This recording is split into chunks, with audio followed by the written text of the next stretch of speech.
reklamaga sarflagan pullarim qay tarzda samara beryapti? Yaqinda bitta qiziq voqea bo'ldi. Bitta mijozimiz ham do'stimizning bir necha 10 ga yaqin kiyim-kechak set do'konlari bor.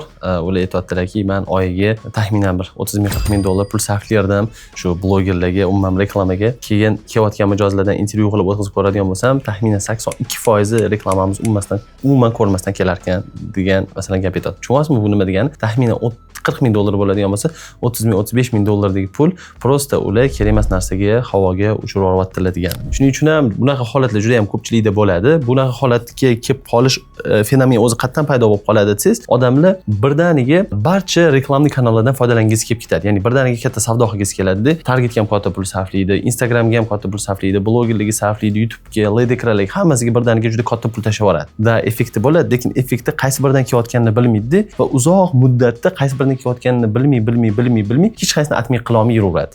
Odatda juda ham ko'p industriyada marja anaqa qarab ketadi, pastga qarab ketadi, lead generatsiya narxi tepaga qarab ketaveradi. Juda ham ko'p industriyada shu holat kuzatiladi. Bora har bitta keladigan lead narxi qimmatlashib ketaverib, marjangiz kamayib ketavergandan keyin bu qiladigan reklamalar nevignilashib qoladi va bora kompaniya o'zini bankrot deb e'lon qiladi. Shuning uchun ham eng to'g'ri yo'li birdaniga tez o'sib ketishdan anaqa qilish kerak, saqlanish kerak. Ya'ni ongli saqlanish kerak, harakat qilish kerak. Masalan, sizning kiyim-kechak do'koningiz bor, siz bitta ikkita do'koningiz bilan juda ham ko'p MVP'lar o'tkazib oling.